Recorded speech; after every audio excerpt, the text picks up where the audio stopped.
Good evening, ladies and gentlemen. I'm really honored to be amongst you this evening. And thank you so much for such a befitting welcome. I'm really humbled. And I'm also honored to be amongst marketing people. So I'm a marketing person at the core. Spent all my time thinking marketing and still a marketing person in what I do every day.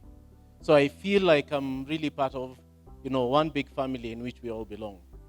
And I'm also honored to be sharing the stage with, really accomplished marketeers. And interestingly, when the invitation was put together, I said it's quite unique that these are people I've both worked with in different periods of my career. So I worked with Nema very early in my career life while she was at Nation. And actually, she is one of the people who supported me when I started my early career, which is very special. So you'll have to look for something else that other people would have to find out from you. I wanted to make sure I bust that bubble. But I've also worked with Baker for many years whilst at Diageo. And we had a long journey from Uganda, my experience in Uganda. We worked with Baker and he was in Kenya as well. So I'm really humbled to be amongst very accomplished marketers. Now, quickly to my presentation. As you've heard, I work at Syngenta, and I wanted to spend a few minutes of my presentation sharing with you about Syngenta, because typically in many places I've gone, people ask me, so what does Syngenta actually do? So I would want to share with you a little bit about that, then we can get into the meat of the conversation, which is really to understand innovating for success, where we'll basically discuss a few elements. Some of them may be reminders, for some of you it may be newer information, but to try and demystify a little bit about innovation. We all have to eat. I don't know how many of you give a consideration for where your food comes from and how much energy it takes for that food to be developed and actually put forward to you. So at Syngenta, this is what we are concerned about. It's about ensuring that we feed the growing population of this world. And truly, that's where innovation also comes in. So as you can see from these simple facts, the world is growing every single day. More people are being born. There's more people going hungry because there's not enough arable land around the world. And there are more challenges that are affecting farmers. Climate change. We talk about it all the time. There's some naysayers to it, but the truth of the matter is that the world is changing every single day. I think one of the things that would be a great example of this, we've been talking about the locust menace. That is also associated with some change of climate that is causing a problem to become bigger than it normally would be. And those are the things we concern ourselves with. So our ambition is really working with farmers and smallholder farmers. To a big extent in Kenya, a lot of agricultural activity happens through smallholder farmers. And a lot of these people need to be, they need to be encouraged, they need to be given the right knowledge, they need to be given the right information and input for them to get yields. And for all of us here who are marketers, those smallholder farmers are also your customers. So you can see how the whole world is interwoven, that once we make it successful for farmers, then they can be able to consume other products that you have to offer. So in a nutshell, this is what Syngenta Group looks like. It's a very competitive industry with many other players, but we are the number one in what we call crop protection. For many people who are like myself, because I'm not a scientist, I'm a marketeer by profession, I equate it very simply to plant doctors. So many of us may not consider that plants also get sick. And for there to be food security, we need to sort out those plants and ensure that they are, given the best chance for success. So we're the number 3 when it comes to seed production. We have, a big contingent of people around the world, around about 50,000, who work to help farmers to grow their crops. And I think this last slide probably sums it all for us. So innovation is also important for us. So I'm here to talk about innovation. And innovation cuts across even within agriculture. It is quite interesting that in today's Business Daily, there was a whole pullout about innovation. So I don't know if they wanted to stage me up by making sure that everything that I'll talk about today is probably in that pullout. I don't know how many of you have already read it, but it would be a very interesting one to consider, especially with some of the things that I'll be talking about. So within agriculture, they indicated that agriculture sector in Kenya, according to Kenya Bureau of Standards, it's probably the laggard of innovation, as they say. I'm not too sure what the data they were looking at, but it's one of the most innovative areas and probably the most difficult when it comes to innovation.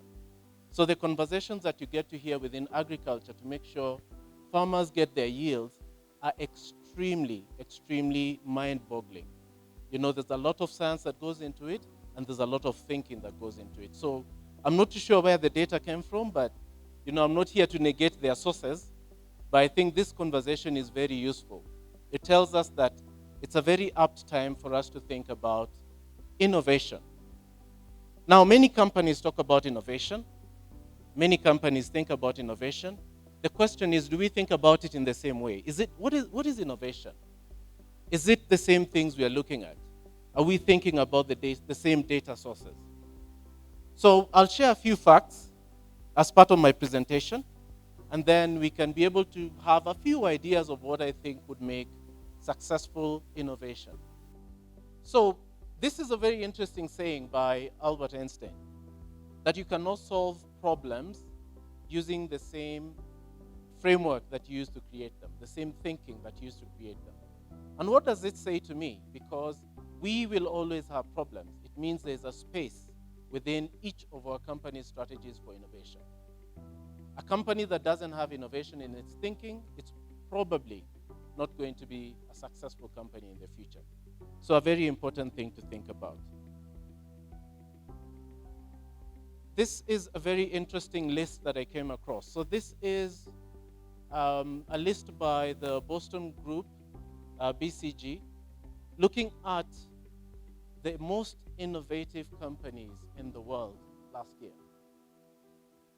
And this constitutes the top 10, not in any order, but you can see a lot of them are technology, they're relatively newer companies, and it tells you that there's a real importance in making sure that we remain innovative, because very few companies remain relevant in the long term if they're not innovative. So you can see the big names there. All of you have interacted or have heard about them. But one name particularly caught my eye, and I was quite fascinated to see that it's on this board. You could guess which one. I don't know, could I have a guess of which one it is? Yeah? Which one? Adidas. Oh, actually, not quite. I think Adidas have done a really good job.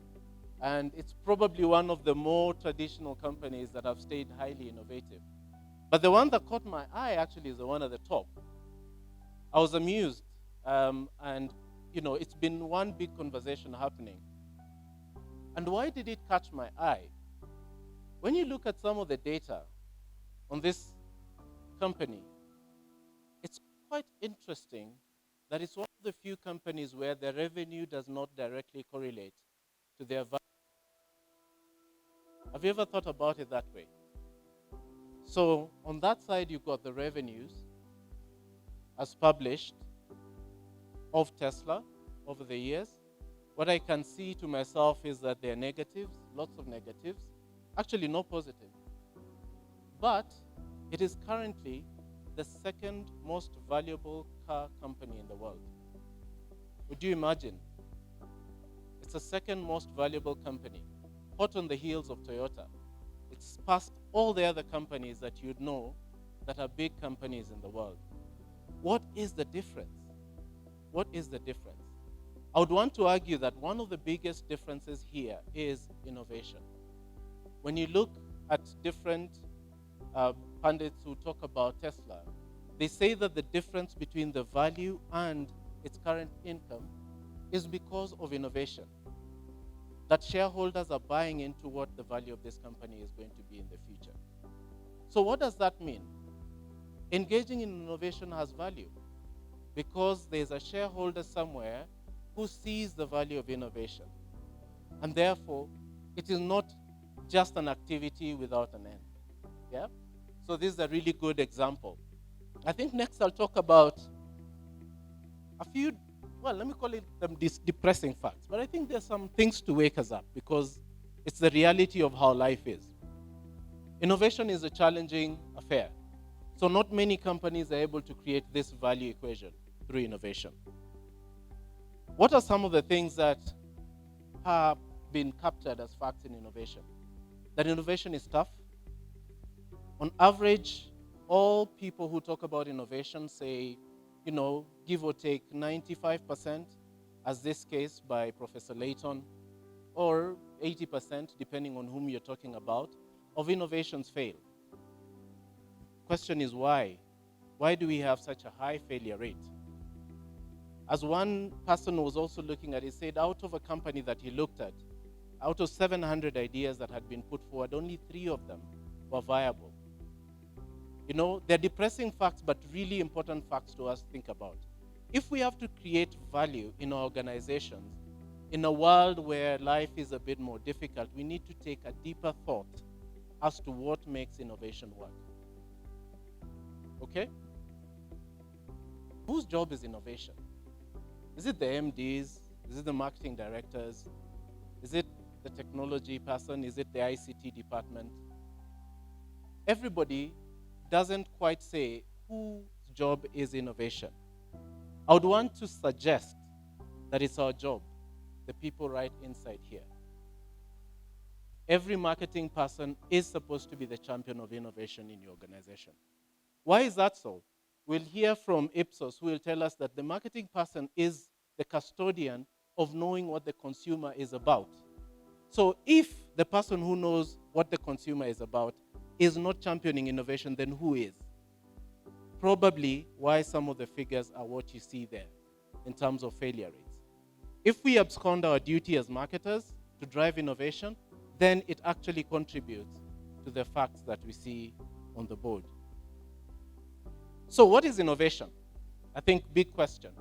So if you look at the Nation Daily today and the pullout, they talked about some of this and people have given thoughts. What's innovation? I think there's a really big issue in terms of the way people consider creativity versus innovation. Creativity is when you have a great idea. Oh, I have an idea, boom, I've got a light bulb in my head, and therefore I'm really excited about it, and I'll share with them, my friends and everybody, and tell them I've got a great idea. That is creativity. A great idea put on paper is only but a creative idea. It is not an innovation. 2 things I'd like to underline in this description is profitability. An innovation is not an innovation until it has profit value to a company. So anything that you launch and doesn't actually see the end of the day and nobody buys it is not an innovation. I know this usually is very contentious because you'll have social innovators who will talk about social value. But why would you work so hard for something that is relatively so difficult and not sell anything to anyone? I'm sure the CEOs in this room will tell me, I've got no business funding anything that is not adding value to the bottom line, isn't it? So in that case, innovation has to have value to the bottom line. Innovation must have a transaction that a consumer sees value in. Otherwise, it is just improvement. So I think that is a very important descriptor of what we should consider innovations to be. So there's this equation, which I hope is not so visible, but it talks about great innovation is equal to great ideas plus great implementation. Now, this has been talked about in very many books, authors write it, and we all, take to the thought that, yeah, this is it. If I get a good idea, implement it well, boom, I've got a great innovation. But if you think about it deeply, then why do we have a lot of failures then in innovation? If this is the only equation that people can talk about. So I would argue that that equation is not entirely right. And we can look at what that means. What does great or successful innovation then look like? So as I said, it has to have a value equation. If an innovation hasn't been purchased by a consumer, then it shouldn't be called an innovation. It's a great idea. It's one of the biggest challenges for most of us in this room. Innovators are very excited about ideas, and we run with them, and we sell them like crazy. But sometimes we forget to make sure that that value actually translates to business value. The second thing, a great innovation should be able, so creating business value, as I've said, should be able to achieve love from consumers. So it's not just something you are launching loosely. A lot of us want to aspire to have innovations become bigger brands in the future. So how do we create new brands or extend new brands? It has to be sustainable. The whole idea is not about a one-hit wonder. It's not just, okay, fine, I did a great innovation. It made money on the first day and then it stopped making money. And therefore, it's useless. I think the idea and the notion that we must put in a lot of funds and resources in driving innovations demands that it should create value. And that's the big thing that we have to think about. So I have a few examples, as I said, just using one or two that I am closest to. And, they're not the only ones, which I think are good examples. So for many of you who may have worked with Tusker as a brand and who know the alcohol business, you know that renovating or re-engaging an old brand is a very tough job in itself. So it's very easy to get excited about some of the newer toys, and there are many. I don't talk about all of them because you know them. But when you get an innovation that creates a new value to a new consumer set based on a brand, it becomes a really powerful thing. For us to have innovation, you need to start from ideas, okay? However, we have to be careful about over-romanticizing ourselves with ideas. I think, as I said, as marketers, we get so close to the idea, we get very excited by the data we find from consumers, and we stick to the idea stage and actually don't move on further than that.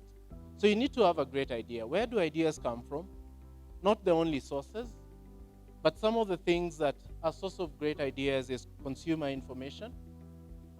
So working with our research partners to understand shifts and trends from consumers, understanding how our brands or even new ideas can be brought to life to answer those new challenges. Business problems, it could be that your business is on a southward direction. You need to think about a new way of doing things. It could be competitive threats. It could be technology, like M-Pesa. We talk a lot about M-Pesa as an innovation. Or it could be a brand issue. So some of the areas where you could get ideas. So ideas don't have to float in the sky. But I thought ideas need tough love, more so when it comes to marketers. I think sometimes we get really touchy about when people challenge or fight our ideas. We are the first one to say, and they don't get it. I have the consumer research. We have to subject our ideas to tough love. Okay? Anything that we get so excited about, we have to ask ourselves, how does it actually create value? Where is the money going to come from? I've had very good ideas, but then where is the transaction framework? When the person is actually using that service, when are they going to pay? It's in the simple questions of the how that many ideas fail. So if you think about the construct of innovation and some of the failures that happen in innovation, is because we don't exercise tough love to our ideas. And I would want to suggest to you that, go back, look at your ideas and give them some tough love and decide where they should actually be. If it's in the bin, it's fine. You get a new idea and move on. you should also look at ideas that are big. There's no need of having a nice golden fish in a small area. So an idea that you bring to be an innovation should be scalable. Those who know fish say if you put it in a small place, it will never grow bigger than the space you've provided. And sometimes we have great innovative ideas, but we've boxed them into a small, tiny thing, and therefore they never grow. The tendency for a lot of innovators and entrepreneurs is never to share our ideas because we are a bit shy. Somebody could steal your idea. I tell you, sometimes getting the right people to challenge your idea is probably the most important thing you could do. So open yourself, look for the right people so they can challenge your idea to make it a greater innovation. So thinking about it in the construct of my examples, so we had the whole idea of trying to get a new drink that would appeal to a new set of consumers, especially younger consumers, whom we know their palates are slightly sweeter, they're looking for new things, and therefore we thought, what would be the new idea, or what would be the grand idea? I think what will surprise you, the most successful innovations are not born out of crazy, never thought of ideas. Have you ever considered that? The most interesting things about most successful innovations is that it's simple. It's an idea that people can understand, can connect to. So, in other parts of the world, cider is a big category, and the question was, why not do it for this country? Why not look at a product in that category that can then appeal to the taste and profiles of younger consumers? But at the end of the day, it's not the complexity of the idea that makes innovation. It is a good idea, well implemented. So the first ingredient is the I of the idea. The second ingredient is the I of the implementation. How well you implement your idea makes a difference between success and failure. So not many people give enough rigor to ensure that implementation is done. Many organizations also lack the process to help innovations thrive. So you find that there's brilliant marketing people, but there's no clear process. Now, I said innovation is owned by us as marketing people. Therefore, we need to start thinking, either by asking people who are doing it well, or seeking some help from elsewhere to say, how do I help my organization create a process that helps innovation succeed? Some of the examples of different ways of bringing innovations to life, a stage gate process, for those who would use it know what I'm talking about, which enables the organization to help you make decisions in a manner, in a way that ensures questions asked at the right time to ensure that the innovation comes to life. There's also the agile execution, which is more a faster paced, short sprints that are about trying to ensure that all the work is done by a cross-functional team and brings it to life as quickly as possible. There's also, so some of this is what goes into the gate process and even the agile process. You have to think about, if you're gating it, what are the key decisions to make? Now, the biggest thing is that if you don't have this kind of structure, then you also find other loopholes or other pitfalls that affect innovation. You could find an